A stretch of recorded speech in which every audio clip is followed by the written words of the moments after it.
Say bye. Bye-bye. Hello and welcome to episode 3 of the First for LCFC podcast. Once again with the First for LCFC admins and myself, Jamie Thorpe, and I'm joined by Edward Noon and Christian Mosen. As before, this is the place where we come to discuss everything about Leicester City, the big stories and what's gone on in the weeks gone by. But as always, we'd love to hear your feedback. Please do get in touch with us over Twitter. Obviously only if it's positive, but we, maybe around as well. But we'd love to hear from you. So straight to it. So Saturday, Leicester play Bournemouth, mid-table rivals, and first time since our promotion back to the Premier League, picked up what felt like a significant 3 points. There was a lovely tribute in the stands to Vichai on what would have been his 61st birthday, and the football on the pitch certainly paid a nice tribute to the late chairman as well. So, Christian, what did you make of the team performance as a whole, and in particular, are you starting to see Rodgers making his stamp on the side? Yeah, definitely. I think this is probably the closest excitement to what we had in that championship winning season. I think just in terms of the crispness of the passing, or just the fast-moving play, chances created, players looking like they're full of confidence again. I think, Brendan Rodgers has certainly started to get some of the more negative traits out of the players for sure. And I think we played the whole game. We looked positive from the word go, and really, it was one of the most complete performances I've seen from Leicester. From a team point of view, definitely this season. But were there any individuals in particular who impressed you, Chris? I think Ndidi really had maybe one of his best games of the season, really. I think he's sort of starting to show signs of him, filling that massive gap that Kante obviously left when he departed. But I think there's just a balance in the squad now. I think you obviously got Youri Tielemans. I think Harvey Barnes, it's only a matter of time before he starts scoring. That's going to become consistent. Jamie Vardy, Gray out on the wing. I think there was just, so many positives to take from yesterday. He could have given the man the match to any one of 5 players, really. I mean, indeed, he in particular was, as you said, he was colossal. I think he plays a very important role. But do you think that his sort of resurgence of late is can you credit much of that to Rodgers, or is it simply a case of him finding form? I think you'd have to find a good argument to argue it's not to do with Rodgers, to be honest, because it is a bit of a coincidence. Obviously, Puel goes and Ndidi finds, this magical form. I think the whole dressing room in general just have a new lease of life to it, and they're obviously all wanting to impress Rodgers. They've got positions to play for. They don't know what Rodgers' plans are, who he's got his eye on over the summer. So I think if everyone finishes this season strongly, it's going to give Rodgers a real headache. Definitely. But one of the lesser praised players this season was Demarai Gray. But yesterday he was one of our standout performers, especially in my view, so much so that Bournemouth's left back Charlie Daniels was taken off with over a half an hour left to play. Gray is often flattered to deceive. Ed, is he a player that you'd like to see given a proper chance under Rodgers, or is it perhaps the time to cash in on Demarai Gray? I think probably because he's been at the club for a few years now, we do seem to forget he is only 22. So he's still young. He's not going to be at the top of his game. He's still improving every single match.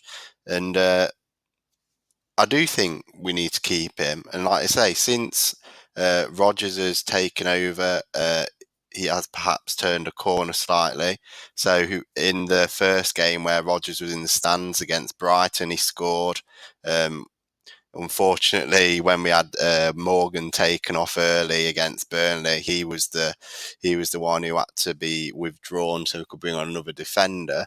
However, as you guys were saying, he really did impress. Yesterday. And I think we just need to keep playing him. We've got this young, enthusiastic attacking line. Yes, we've got Vardy, who is unfortunately not as young as he once was, though he's still doing it for us. But behind him, with the likes of Barnes, Maddison and Gray, that's really exciting. And the fact they are capable of doing it now, and they're only, hopefully, going to improve. I certainly think he's got. We should be giving him at least another season, if not another 2 or 3. And if after that is in his mid-20s and is still not the player that he perhaps had the potential to become, then we need to reassess. However, like I said, he's 22. He's this season's been his best season in terms of goals in the Premier League for us, and he's slowly getting there, I think. Yeah, I think at times he was frightening yesterday. The way that when he's direct and he's on form, he's a great asset. He just needs to add that consistency to his game. But like you said, we've got that young core to the squad. Now we've obviously only done this is the third episode of the First for LCFC podcast. Yet we've spoken about Youri Tielemans every single one. Yet again, yesterday a brilliant performance. Do you think that maybe are you slightly worried that the top sort of 4, maybe top 6 clubs will be taking notice of Belgium? Slightly worried, yes, I am. It was always a bit of a coup for us to get him in the first place.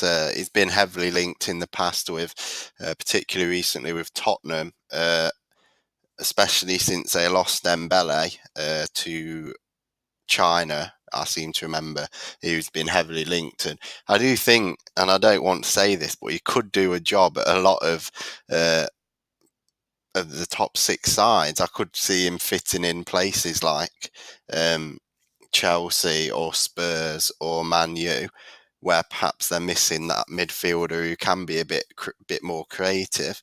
However, as we were reading a moment ago, Rodgers has said that we are in contact with Monaco to try and at least some talks are going about inquiring about a permanent deal.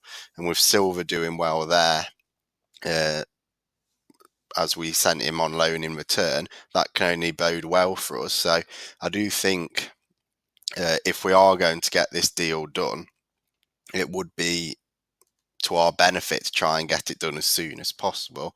So if he does continue the form he has been in since joining the club, more and more clubs are going to be interested, and perhaps he could be swayed by the possibility of Champions League football. It's a very interesting point. I think, as you said, there's a number of there's prospects in our squad, your players with a hell of a lot of potential. But Krys, something that we've spoken about is, and this is obviously relevant to Tielemans, do you think that there's a lot of positive reasons as to why players would want to stay at Leicester, especially under the new manager and the sort of direction the club is heading? I think that's a massive advantage in terms of our chances of keeping Tielemans, is the fact that he will have 11 matches under his belt, potentially under Rodgers. Not to mention, obviously, the other young talent we've got. So if there are to be any offers that come in over the summer, I think maybe the excitement which is starting to be created in the dressing room will hopefully be the contributing factor or the key factor that keeps players at Leicester City. I think in terms of Tielemans in particular, I think if there are already talks ongoing, which is what Rodgers suggested after the match yesterday, I think if we manage to basically do all the legwork for him before the window opens and then just leave the old signature till the 1st of June, I think we won't even give other clubs a chance to maybe even start negotiating a fee for him. I think if he's happy at the King Power, he's happy in his surroundings, and he thinks he can really grow into this squad. He's only 21, isn't he, I think? So I think, him, Maddison, Gray, Chilwell, etc. I think, if anything, we might be looking at bringing in some other, young talent and building a real core at Leicester City. So I don't think we've got too much to be worried about. I trust that he'll want what's best for his career, and that's game time. I think he'll like the idea of coming into a squad that is full of other young, exciting talent, like you say. It's the good thing about Leicester, I think, is yes, we're a young squad, but it's not like we're a young squad who may be in danger of like a relegation scrap. We're a young squad with a lot of potential, but also current ability where we could should be challenging for Europa League spot. And if we can keep this core together for another 2, 3, 4, 5 years and add to it year on year, who knows where it might end up. So that's quite an exciting little project that you may be interested in doing. We think is follow the money before, almost having left Anderlecht, which was his boyhood club, to go to Monaco. And the fact he's ended up on loan at Leicester probably signals that that wasn't the most successful transfer for him. I think I read that he had some issues with the manager there at the time. So perhaps if he sees us as a club where he can develop as an individual and as a player, surrounded by other young, exciting players, then that is going to be a very attractive proposition for him, I suspect. I think he's quite clearly enjoying his football at Leicester as well. Something that I really picked up on yesterday. His body language was very positive, and the relationship that he's got with those other players, like you said, is going to play a big part. I think it's by all reports as well. Adrien Silva is pulling up trees over in France as well. I think his they're saying he's the perfect foil for Fabregas, and that the manager's very keen to keep him. So his biggest contribution towards Leicester could actually be being used as a make weight in the Tielemans deal. I don't know. So the players that are rumoured to be leaving then, so Maddison has tenuously been linked with Spurs, Maguire and Chilwell at the two Manchester clubs, and let's put Tielemans in that mix. Out of those four, Krys, which one of the four would you be least unhappy to see go? And it is a tough question. It doesn't mean you want them to go, but just if you had to pick one to leave. Okay, yeah, it is a tough question. It is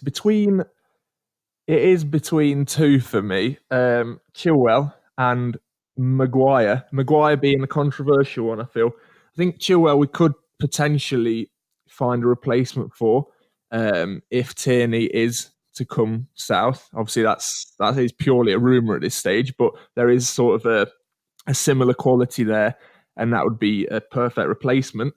The reason I say Maguire is that I just don't know. I think he's been steady, he's been consistent, but I don't really remember having a match this season where I've sort of, really been sort of thinking, wow, he really is a fantastic player. And I think for the fees that are banded around for him, I think it's like 70 million plus. I don't think us, well, obviously we can afford to say no, but I think for 70 million, we can probably do some shrewd business elsewhere and probably bring in some more young talent for Brendan Rodgers to develop. No, it's interesting. It's just I think a lot of people are saying that there's ready-made sort of replacements almost in Benkovic and Soyuncu perhaps, but for Maguire, so that's possibly another case for that. But what it is. So looking ahead to the Huddersfield game, because as we said before, potentially getting European qualification is going to be a big pull for players in terms of trying to keep them to stay. So this game takes on a bit of importance for us, really, if we're going to challenge for that 7th position.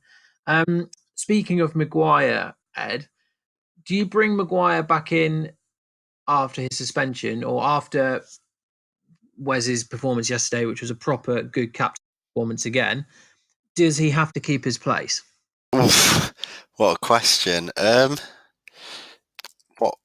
What should he do, or what would I do, are probably different questions, and it depends. There's Wes Morgan's not only sort of kept. He scored 2 in 2 now for a start. It wasn't just his last game. It was he scored 2 goals in 2 games and put in 2 captain's performances. It is very harsh to then drop him. And you've also got our players then going to read between the lines who aren't necessarily first choice and think, well, if this happens, our captains came in, done amazing work. He is the club captain, but he still gets dropped to someone the manager likes. What hope does that give me? Is that the message you want to send out? However, Maguire is the future. So that leads on from the previous question. If we do not sell Maguire, he is the future, and Morgan, unfortunately, as brilliant a captain and Leicester City legend he has been, he is not.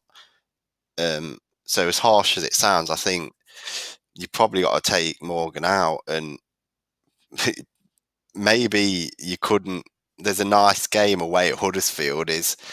I suspect anyway, not a bad fixture to be doing that in, bringing a player back in who hasn't played, as Huddersfield, as we know, and are pretty rubbish, hence their recent relegation. So for me, Maguire returns and Morgan is out. Yeah, I think I would probably agree with you as well. I think Morgan was a colossus yesterday. He won absolutely everything, but like you said, you've got to bring in your key players. They tend to be a little more undroppable than the others. But as you alluded to, Huddersfield have become the first side to be relegated from the Premier League this season. Krys, it's a bit of an interesting one. Do you think this makes it a good or a bad time to play them? I think we could absolutely batter them, to be honest. I don't. Obviously, the players, obviously the manager they've got at the moment is going to stay there next season and everything like that, and he's probably wanting to develop players. But that could mean him starting players out of their youth team. You don't know. Otherwise, I think some of the more senior pros, I don't really see what motivation they've got. I just think it's there for the taking. I think if we start with the same intensity we started, against Bournemouth, albeit it was at home, I don't think playing away at Huddersfield's sort of a daunting place. It's not a lion's den. It's nothing like that. I think if we get an early goal, it's there for the taking. It could be our biggest score of the season. That is my honest prediction. Huddersfield have the worst home record in the league. Little fun stat for you.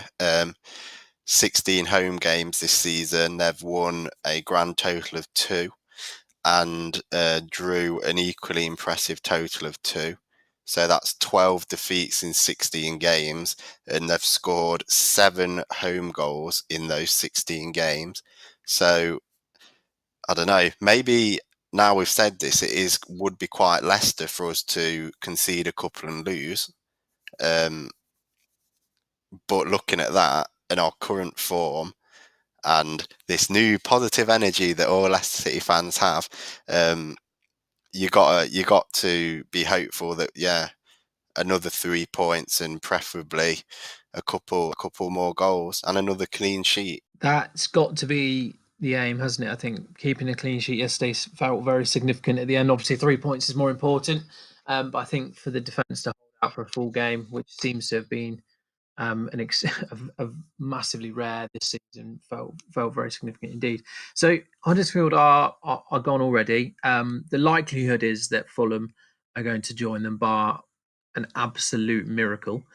So the last spot, that 18th place. Krys, who do you think's most likely to be joining them? I'm looking at the table now, and this is not looking at any fixtures these clubs have got left. So Cardiff are 5 points adrift, but they've got a game in hand. And then obviously you got Burnley and Southampton and Brighton. I'd cut it off there, but I don't know. Cardiff, they went through. They were getting decent results. Then they had that horrible patch about a month ago, and then they almost got a result today against Chelsea. But I think, they've got too much to do. I think Cardiff are going down with Fulham and obviously Huddersfield. I don't see any changes there, really. I agree. If I have the fortune of having the fixtures in front of me rather than the table, and like you say, Cardiff may well have that game in hand. However, between now and the end of the season, they do have to play Man City, Liverpool, and Man U. That being said, the curveball here is yes, they have to play those teams before the end of the season, but they also have to play Burnley and Fulham, who are the 2 teams they are sandwiched between. So, should they get positive fixtures in both results in both of them, they do have a slight chance. However, I think that game against the Burnley fixture is absolutely must win, which is the 13th, so the weekend after next. And actually, I'm looking at the table now. I think Burnley might have worse fixtures. How far? They're 5 points ahead. Yeah, so Burnley are away to Bournemouth next, which Bournemouth, yes, we beat them and we're the better side, etc. But at home, and Bournemouth can play great football, so that's definitely going to be a tough game. They then play, this is Burnley, then play Cardiff in that huge match. And after that, Burnley face Chelsea, Man City, Everton, Arsenal for their last 4 matches, which they could get very little from. So for me, it's definitely out of Burnley and Cardiff. But when it's teams at the bottom, I favour points on the board. So sorry, Mr. Warnock, but I think Cardiff are going down. Which would be sad in a way. I think they've given it a very, very good go, but Warnock is one of those that really polarises opinions. I think if you saw him after their recent result and his stare down, I mean, watching the ref and the linesman desperately trying not to make contact with him, was a bit awkward. But yeah, he's obviously a passionate man, but at the end of the day, they've just not been very good. Looking a bit higher up the table, then obviously, if you'd asked us 5-6 games ago, my hopes of us gaining that 7th spot were pretty slim to nil. But we've given ourselves a brilliant chance. We're level on points with Wolves, with only our goal difference putting us down into 8th. Krys, who do you make favourites to take that spot? Tough question. With only 6 or 7 games left, who do you put in position? Okay, again, without looking at fixtures, but knowing that Wolves and Watford both have probably more than an eye on the FA Cup and getting silverware that way, I would put Leicester City as favourites for 7th. The other big fact being we are the form team, I think 4th in the form table over the last 5 matches, maybe. I think on our day at home, we can beat anyone. I'm not sure who our away fixtures are, but no, I just think that Wolves obviously had dropped points and played pretty badly against Burnley yesterday. Watford, well, they gave Man United a decent match, I think, in the end. But no, I think Leicester, I think Everton are a bit too patchy, and West Ham, I think they are literally on the beach now. So for me, it'll be between Wolves and Leicester. But I think the fact they're in the FA Cup, I'd give it to us, and hopefully that means Europa League football. Ed, I know you absolutely love a fixture list more than one eye from a fantasy perspective on it, obviously. But same question to you then. Who do you make as your favourite for 7th? I'm going to agree with Krys and say Leicester, which is weird considering, as I've highlighted in a couple of the videos so far, we do have those games at the end of the year: Arsenal at home, Man City away, Chelsea at home. But all the teams around us also have tough fixtures. So like Krys said, Watford and Wolves both have an eye on the FA Cup. In addition to that, Wolves play Man U this week, which is 1 game ahead of the game before their FA Cup game. So there may be a bit of rotation and or all eyes not being on that game. So they could easily drop points there. Wolves also have Arsenal later in the season, Liverpool on the last game of the season, and Wolves versus Watford is a big game that's also going to come. So Wolves have got some tricky games. Everton, likewise, they play Spurs, Man U, and Arsenal between now and the end of the season. And Watford also have a couple of tricky games. So based on that, at the fact everybody now has, it's almost split. It's half the games are winnable and half are very tough. And based on our form, and also based on the fact all of our tough games are coming at the end of the season, I think this is our opportunity to not just get 7th, but also get a little bit of a gap between us and whoever's in 8th. So when it comes to our trickier games at the end of the season versus Arsenal, Man City and Chelsea, I'd like us to be, in an ideal world, in a position where we can actually try and defend that lead. Say we get a 1 or 2 point gap between 8th, as I wouldn't be as confident going into those games level or even chasing the team in 7th. So because of that, the next 3, away to Huddersfield, home to Newcastle, away to West Ham, really are big matches that are going to sort of decide, are we really in a position to go for that 7th spot? So, I mean, Leicester obviously will be looking to get maximum points from all 3 games. Krys, realistically, looking at that fixture list, how many do you expect Leicester to get from the 3 trips that Ed just mentioned? I am literally just loading the fixture list up now. Here we go. Okay, so yeah, Huddersfield, I think, we'll win that 2-0.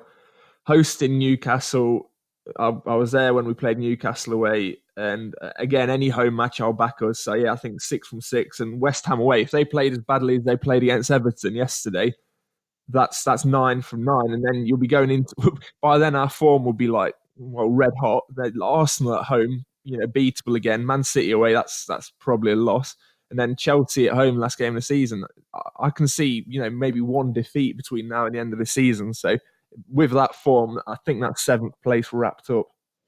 Wow, that's some bold claims, and I think the Leicester City fan in me has made me a natural pessimist. But it's really good to hear some confidence back around the club. I think that's one thing that's definitely changed. If we only lose 1 game between now and the end of the season, I think we will get 7th. However, losing 1 game out of the next 6 and is not an easy task, especially considering the 3 at the end. So, feel a bit more confident, Jamie. Believe, we won the Premier League a few years ago.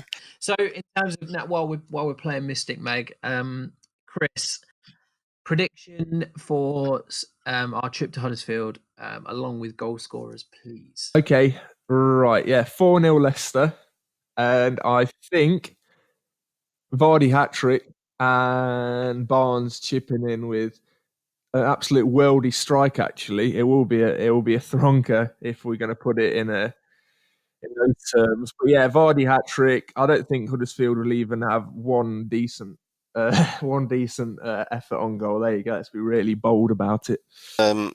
I'll go for a win. Well, definitely go for a win. However, I feel pressure's sort of off Huddersfield now. Everyone knows they're rubbish, but I feel like players are. A few of those who perhaps haven't been playing may now be given a chance. They may have something to prove. They're trying to earn a place in the squad for next year.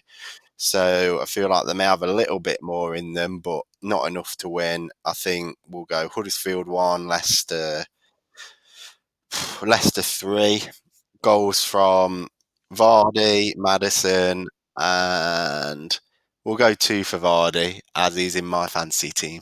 I'm going to have to butt in there. You've given Huddersfield a goal because you ain't got a Leicester City defender, and that there's no other thing you could possibly give Huddersfield a goal for. Of course, Huddersfield scored 3 against West Ham recently. Leicester, they've also scored last time they played a team at home, going for 7th with Wolves, and they beat Wolves 1-0. They also only lost 2-1 at home to Arsenal. So, although both of their goals were after the 90th minute, so maybe we're going to concede late. However, 3-1, and anyone who owns a Leicester City defender will be crying into their cornflakes. I mean, Huddersfield have managed to score 8. I mean, you said they scored 3 against West Ham. They've scored 18 goals all season. With a top scorer at the minute is there's 2 of them joint which is Grant, who I must admit to have never hearing of in my life, Karlan Grant, and he's joined with Zanka, the centre back, Then again, that would be the most typically Leicester City thing ever to lose that game 1-0 with, I don't know, Aaron Moy or someone scoring a goal. But I will agree with you both, and I'll give you 3-0 with a Barnes hat-trick because I'm putting him back in my team as well because he's going to come good. So that about wraps it up then for episode 3. Hopefully you have stuck with us to the end, and if so, thank you very much. As always, as we said at the start, please feel free to hit us up with any comments or questions that you want us to discuss in next week's pod. But that's about it. So look forward to another 3 points, hopefully. So that's goodbye from me, as I say. Say bye. Bye bye. See you next time, guys. Bye.